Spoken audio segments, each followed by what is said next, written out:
this is just the sort of closing discussion points.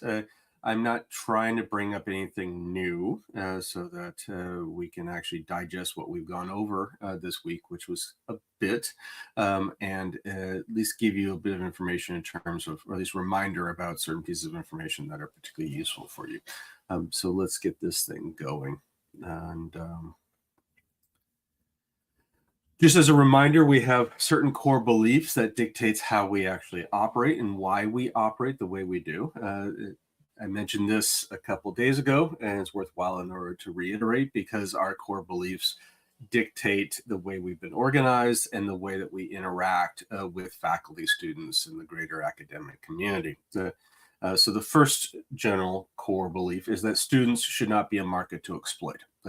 And that right there is largely focused around finances and commercial for-profit enterprises that are using students as a market in order to be able to make it a obscene amount of money, which in the best of economic times would be not so good, but it currently is really an awful thing in order to do for our students.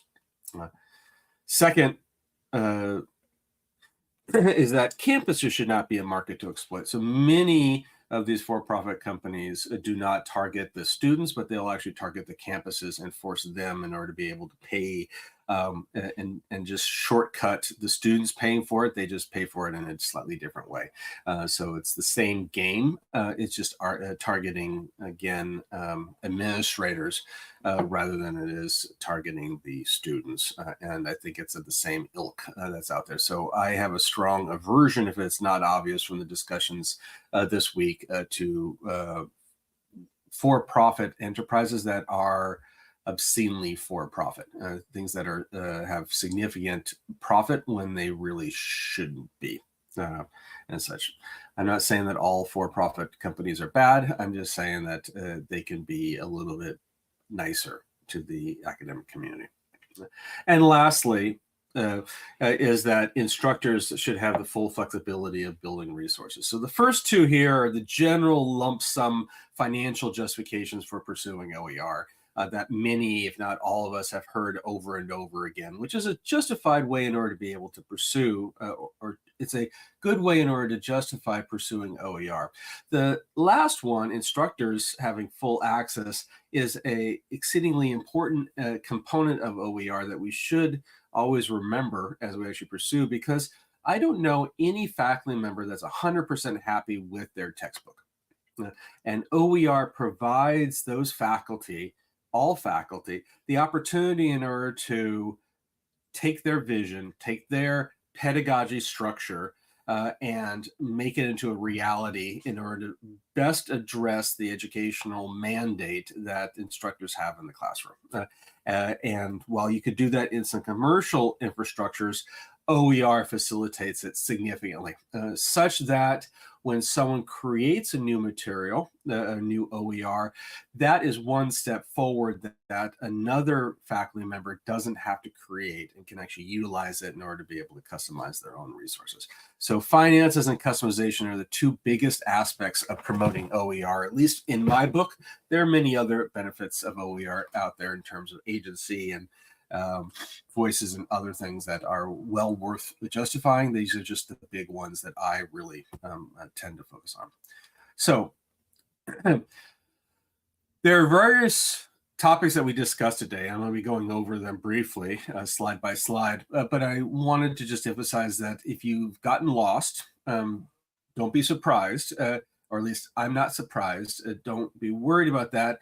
The ecosystem that we created, the LibreVerse, is multifaceted, very detailed. It's hard to actually just master one component of the LibreVerse, let alone the entire LibreVerse. It's worthwhile focusing on one at any one time instead of the whole LibreVerse as a whole. It's redundant there, because it's just too enormous in order to consume at once. But if you have issues or concerns and you want to be able to consult us as a development team, or consult the greater community, we have several mechanisms in place in order to be able to do that. And I encourage you to feel free in order to contact us. So one is direct emailing. If you have our email addresses, you can actually go about doing that. I don't encourage that as the primary mechanism in order to be able to access us, but we can respond to emails out there. What I do encourage, if you have issues or concerns that require a detailed discussion, is to submit a ticket. And our support tickets can be identified with a little question mark that's in the lower right-hand corner of most of the parts of the LibreVerse. Or you can go directly to that at https://support.libretext.org.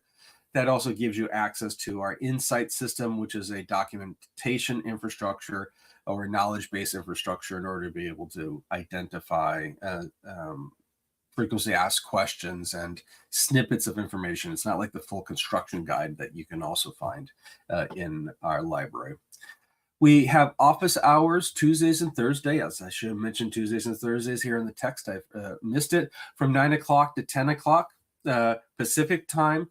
And you can just go, anyone and everyone that has an interest in order to be able to talk to us about something can go there. It works on a first come, first serve basis, although we generally a first come, first serve basis with a bias toward LibreNet members than non-LibreNet members. But we typically stick around even after 1 o'clock, or sorry, even after 10 o'clock a little bit in order to be able to address all the people in the room.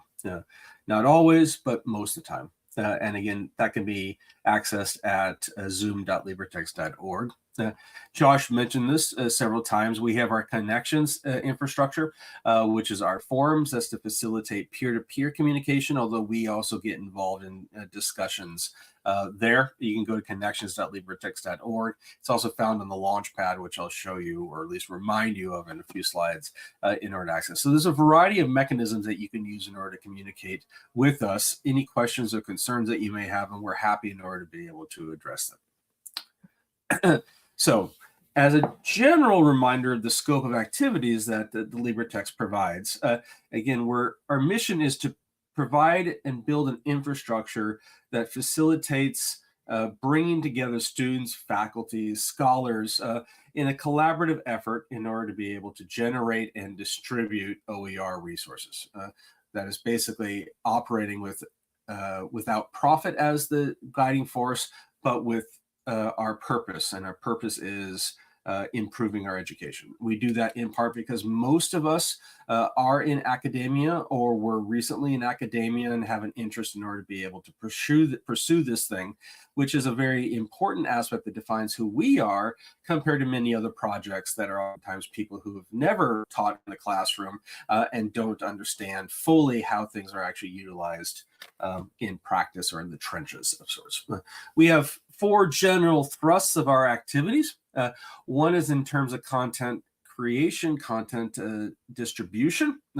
So that's predominantly our libraries, although the ADAPT homework system, it acts as a question bank where any instructor can tap into 320,000 questions, and that's going to be growing radically in the near future. We go through a lot of effort of building technology. All the technology we build is open source technology. You can access it on GitHub. We don't actually go through a lot of effort in order to package it together into a nice bow tie or bow box with the bow on it in order to be able to integrate it. But individuals that have some capabilities in order to be able to implement those technologies can certainly do so. And that is a guiding mission that aligns with the OER, although open source and OER are sisters, not the same. People are 2 sides of the same coin. Justin mentioned several times LibreText Academy. That's organized around pursuing professional development or producing or generating a more formalized support infrastructure in order to facilitate activities on individual campuses in order to be able to advance the goals that you may happen to have if you want to be able to do that. And then we have general activities around development or support toward grants and other activities that are there. So if you're working on a grant at one point and you want to use LibreText, I encourage you to talk to us. we know a lot about writing grants, and we know a lot about writing grants that involve LibreText and being able to pursue the key components that are important for reviewers in order to be able to identify and review positively the proposal that you put together. So in other words, you might as well capitalize on our expertise and move it forward. And I don't think there's any other open project that has been more successful in recouping, or at least gaining financial support from public institutions, from federal agencies, from state agencies than we have for moving forward. So please take that into account if you're actually going to be writing a grant and you want to use this. Okay. So a lot of what we're trying to do is at least factually, or at least topically, is addressing the money aspect, but it's important in order to emphasize why the money aspect is particularly important in order to focus as a community. And that's essentially that we're using this as a mechanism in order to help rebalance the equity gaps that we have in our society, which are reflected in our academic community and in the student population as a whole. So there are students that have a lot of resources, financial or otherwise, and there are students that don't. And it hurts me as an instructor to know that there's a subset of students in my class that don't have the financial resources in order to have the resources, in this case here, the educational resources, in order to be successful in my class, because they just don't have the money. And that was what was an issue for me in the past, and it's all over the place. So we can use the equity gap as a proxy for handling other types of gaps that we have out there, whether they happen to be gender related, or they happen to be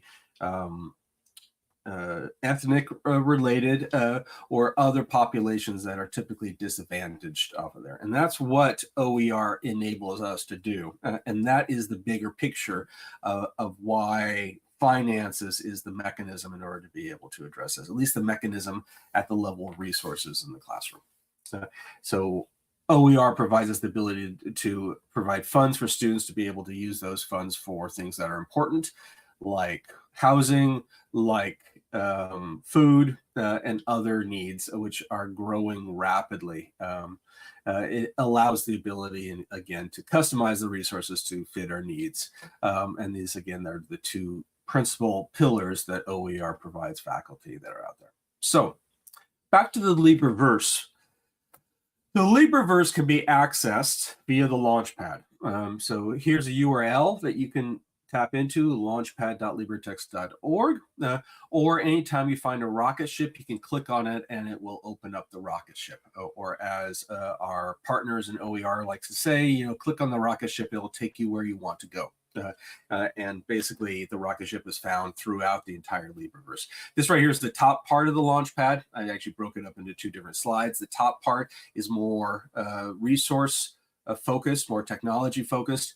And it gives you the opportunity in order to tap into a wide range of things. We discussed these things sometimes in depth, a little bit less in depth than in other topics, but this is the map that you can use in order to be able to explore the ecosystem that we call the LibreVerse, where ADAPT was a key component of discussions in the first day of this workshop.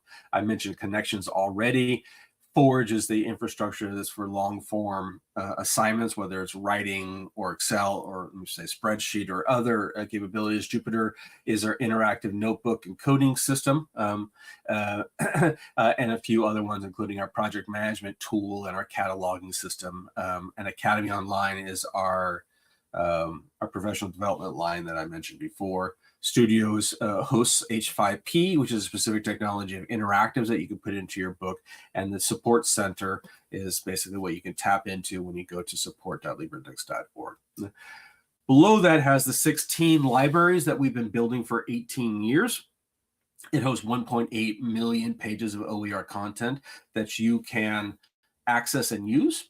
And the vast majority of the world that uses LibreText, and we get somewhere in the order of 250 million page views, that's with a B, per year, is just basically students and faculty that go to the library and just look at a page right there.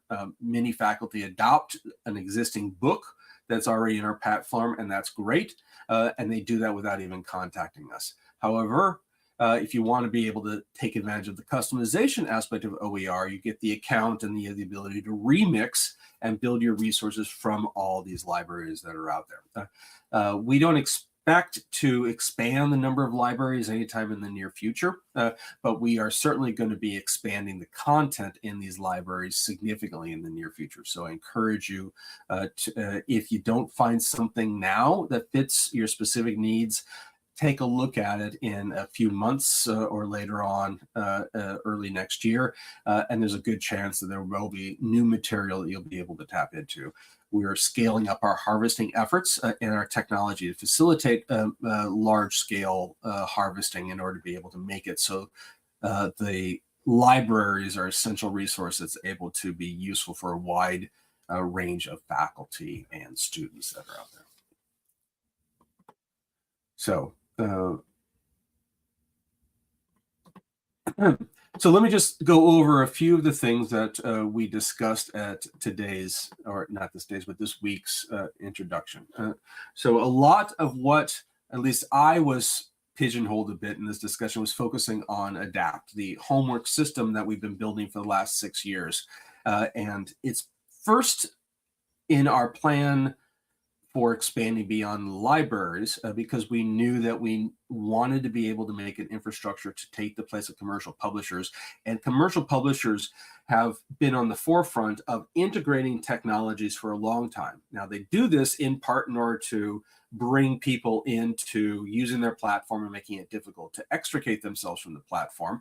And this was the first step in order to be able to build the LibreVerse as a more powerful infrastructure that's out there. It hosts, again, 320,000 questions.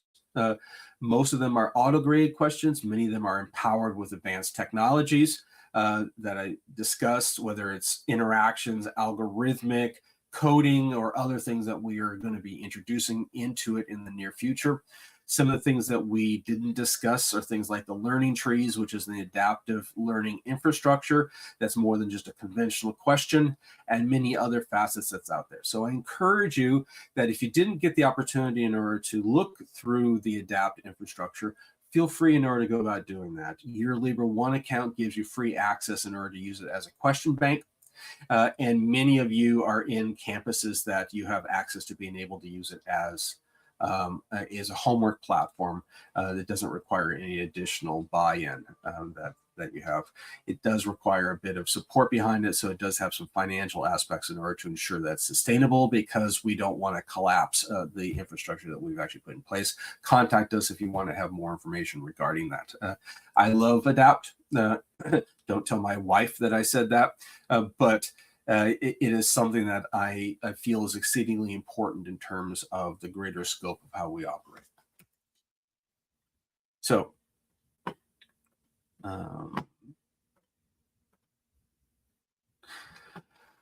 the next thing, let me just mention it, that was discussed, and this was largely thanks to Carl Greco from Arkansas, is actually not the Forge. I'm sorry, he was doing the Jupiter. The Forge was discussed a few times. Sarah actually mentioned this a bit, Sarah Harmon.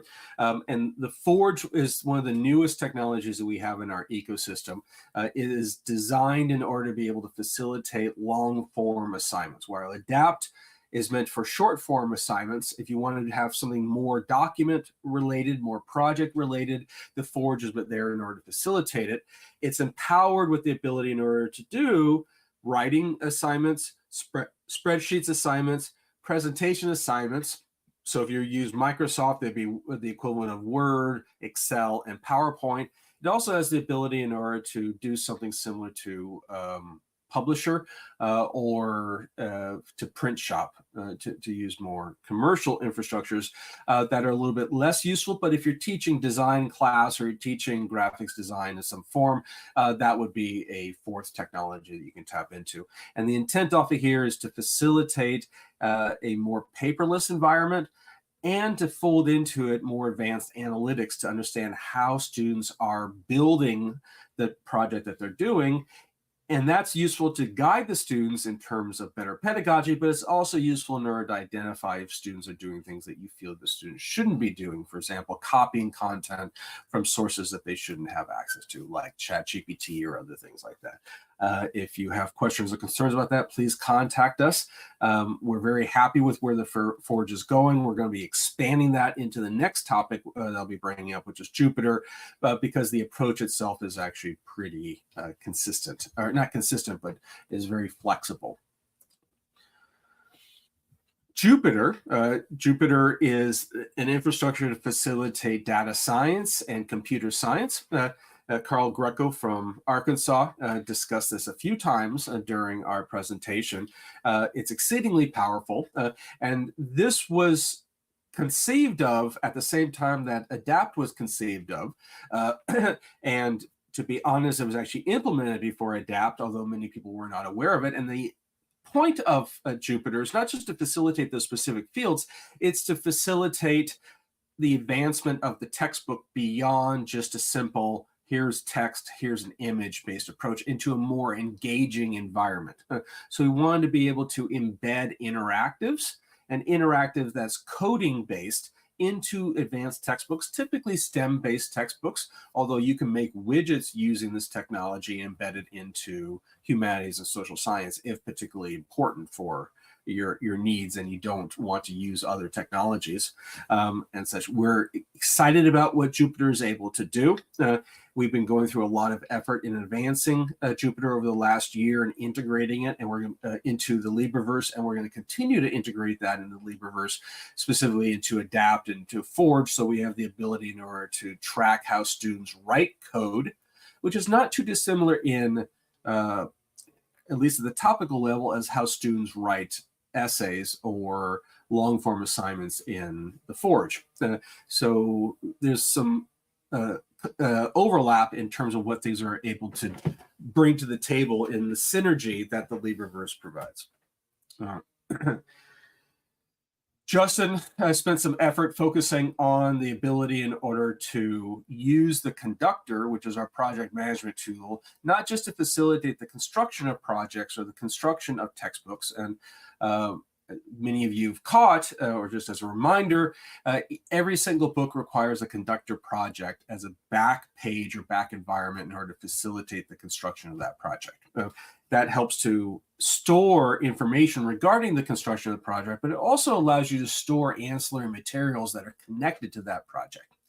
So we're expanding the scope of what the LibreVerse is meant in order to address. So it's not just textbooks or homework or coding in Jupyter that was mentioned there, but also a wide range of ancillary materials that are also OER and important in order to be able to capitalize on. For example, slide decks, or any worksheets that you want to be able to have codified into a PDF document or other things. We will fold this into our accessibility infrastructure in order to be able to facilitate evaluation of those materials and making sure that they are as accessible as possible, although our focus has been predominantly on textbook related or textbooks and some questions.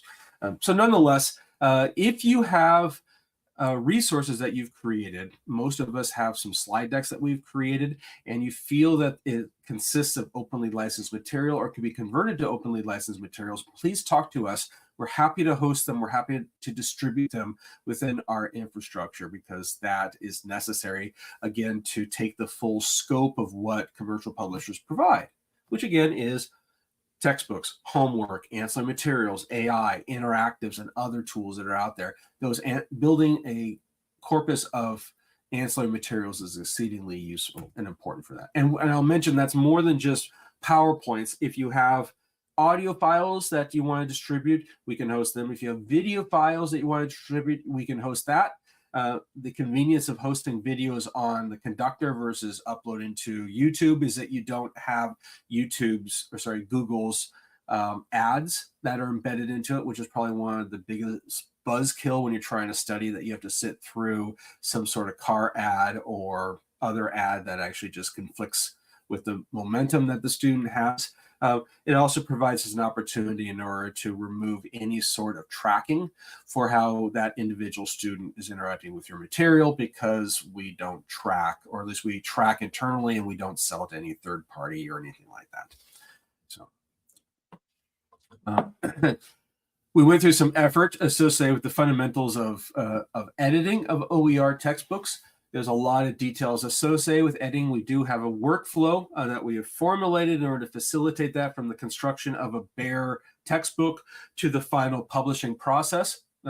Josh went over publishing earlier on today, and we are spanning that scope a little bit with a few additional tools that I'll mention momentarily, in order to make this as effective as possible, in order to make it so that your vision to your book, the time frame between the two, can be as short as possible, and get that out there. And more importantly, also as easy as possible, because you want to be able to remove the barrier so that the OER revolution of sorts can actually be operating at scale. So it can be a true revolution.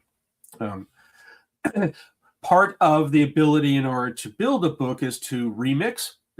And remixing, again, is the ability in order to come in and say there's 1.8 million pages of content here, and you select the content that you want, that you like, and you can integrate it into a single platform, a single textbook, edit it as you see fit, and then move forward from there.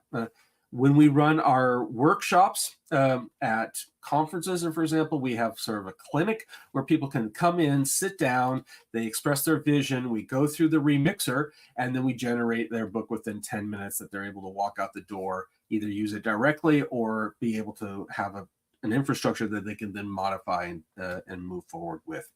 The remixer technology is meant in order to facilitate that, because sitting on 1.8 million pages of content and not having a technology to really tap into it usefully is really a silly thing to do.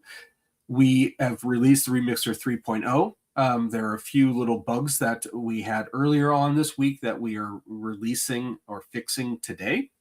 So I encourage you to take a look and play with that. We're very excited with what this Remixer 3.0 is able to bring to the table in terms of being able to make it easier to remix. Justin holds many hats in our infrastructure, and one that's dear to him is the academic or academy. So the LibreText Academy is our professional development infrastructure in order to facilitate not just training for individuals or campuses in order to be able to advance their OER goals, or to use our tools specifically in order to advance their goals, but we also provide support infrastructures, cohort analysis, or cohort support in order to be able to advance them. So it's more than just basically here's training, but here we'll go through the effort in order to be able to do it. So if it's necessary in order to get more support in order to be able to achieve your goals, whether it's an individual or a campus, the Academy is there in order to be able to help facilitate that. So any of the tools that we have, we can go into extensive detail, and we can help you or be a co-author of sorts in order to be able to facilitate making that book or making that resource as quickly and effective as possible. So and that's oftentimes important for individuals that have a busy life and have less time in order to be able to master things by themselves. And Justin can certainly do probably a better job of presenting the Academy than I did, but that's the general gist of what we were doing. Accessibility is something that we all have to deal with. We've had an ethical requirement in order to do that, and in many states we had a legal requirement for being able to make sure that our resources are accessible and accessible for all. And that gets back to this equity balancing that I was talking about earlier on here. We want to make sure that we're just able to create the resources that are not just good for us or not just good for 99% of our students. We want it to be useful for 100% of our students. Again, that's an ethical requirement that we should all be committed to in order to do. The problem is it could be difficult in order to be able to do that. There's a lot of complexity behind that, and we are working on ways in order to be able to facilitate that. And there were a range of different tools and such that we went over yesterday afternoon, and is this culminating into what we're going to be referring to as the accessibility remediator, as a tool that can go through your book and identify the breakdown of every page and every criterion that's in the accessibility guidelines for online material, which is the WCAG infrastructure. There are many advanced textbook capabilities. Again, it's clear that the textbook of today is very different from what the textbook of yesterday is. And it's probably going to be very different from what the textbook of the future is. So I don't know what the future is, but I do know that we want to be able to make a resource that's engaging. Because the more engaging that resource is, the more likely students are going to engage with that resource. And the more likely they're going to be learning from that resource. So if that means advancing your technologies with more engaged interactives, using, for example, the Jupyter system I showed before, or other widgets that we have, like the H5P that's used in, that's stored in the studio, which you can access in the Launchpad, then I encourage you, in order to be able to take a look at that, in order to be able to make something bigger and better than what it was in the past. And that can also include embedding of videos, sounds, interactives, and other things out there. So essentially, if you see something that's interesting and engaging on the internet, most likely we can actually put that into the textbook in order to be able to advance that. Now, will it be printable? Probably not. So there'll have to be an approach in order to be able to handle that. And you'll see that in the new PDF generator that we're going to be releasing next week. I wanted to announce it this week, but we weren't ready for that. I did not focus much on the data analytics in this session, in this LibreFest. I don't think anyone else did either, but we collect a lot of data. We collect data in terms of traffic. So you can say, well, this page right here, or this book right here has been used X number of times in this number of countries and things like that. And that's information that we will provide any author that creates a book on our platform. So it's a benefit that you have from hosting things on the LibreText. But we have the ability to go beyond that. And the ADAPT infrastructure has a range of learning analytics. So we're able to identify how students not just solve a problem, but that problem can be aligned to a specific learning objective or a framework in order to be able to give you a more detailed description in terms of how students in your class, either individually or collective, are addressing the competencies that you've established right there. That's part of a greater picture of things that's actually reflected in the Forge with the essay maps and other things that Sarah mentioned. But it's reflected in the homework interactions. It can also be reflected into the textbook interactions in terms of recognizing if you ask students to read a book, you can then check to see, are they actually reading it? Or do you want to change the structure of your class in order to facilitate better and least specific traffic activities to the resources that you have? And we have access to that. And I'm happy in order to be able to discuss that in more detail at a later date and such. So lastly, I want to talk about the tools. We have been building new tools for a while. I mentioned the accessibility remediator. That's a new tool that's under construction that hasn't been released to you guys, but we released 3 tools on Sunday. We probably should have waited a few days before releasing them, but I wanted to get them out there so we can actually have a conversation for LibreFest. It's the new glossary manager infrastructure, which is really powerful in terms of controlling glossaries. We're going to take that and expand that into citations and references, into a more powerful central infrastructure, something akin to how EndNote or Zotero operates, but within a greater centralized infrastructure, so that when you remix books, those things come in automatically in order to be able to facilitate curation of those citations up there. I'm hoping in order to have that released next month, because it's basically the glossary manager tweaked a little bit. The Remixer 3.0 was released. We're very excited about it. It helps streamline things. It simplifies some back-end issues that's there. We are and the last tool that I introduced, which I was very excited about, is the Restacker. The ability in order to provide a tool to help cut through the complexity associated with open licensing, which is oftentimes quite confusing and complex to people, and give a better analysis to identify not just whether your book is conforming to the legal requirements of the licensing that's used there, but also to help facilitate the identification of the right licensing in order to be able to move it forward. This right here, I think, is a game changer, in at least the way that LibreText operates or the open community operates, because it is, let's say this, 90% of the books that we have run the Restacker on have at least one or multiple instances of nonconformity with Creative Commons licensing.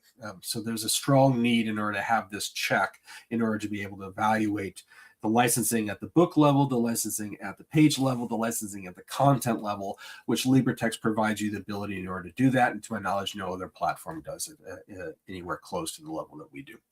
So those are some of the new tools, and we're going to be advancing more new tools that I haven't discussed, but I look forward to being able to announce them when we actually release them.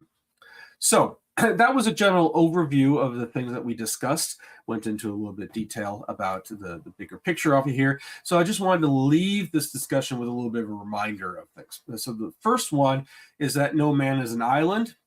That's the quote. Should be no person is an island for modern sensibilities. But the idea here is essentially you don't have to do this alone. OER fundamentally is a community-based project, or at least a multi-person based effort. And I encourage you, in order to capitalize on that, in order to be able to move forward, because we all are in it together and we all have the same goals of advancing this activity that's out there. If you prefer to say it in a different way, it takes a village in order to be able to do that. We're happy in order to be part of that village, but we're also happy in order to find other people in that village that can help you move forward. And that's where the connections and other infrastructures that we have put in place, both in person and virtual, can help facilitate. Sharing is caring. So if you've created something, you automatically own the intellectual property for that. So you have the rights to be able to license that, ideally with an open license, and you can share that. And that is what our platform is for. So if you're sitting on question banks, if you're sitting on PowerPoint presentations, if you're sitting on worksheets, if you're sitting on a few pages of stuff on your website that you put on there because there wasn't anything else that addressed a specific topic and you want to do it, please share that. And I encourage you to share it on our platform in order to be able to make this a stronger infrastructure in order to be able to advance our goals. With that, I'll end this discussion with a reminder that the future is open. That term or that phrase can be used in a variety of different ways, and we're very excited with where the future is progressing. We're very excited with many of you that have used our platform in the past or are learning to use our platform in order to advance your goals, because we want you to be successful. So every time that you're successful, we're successful, and we're very happy in order to be able to facilitate that. So with that, I have a few minutes left. I'm happy in order to go through any questions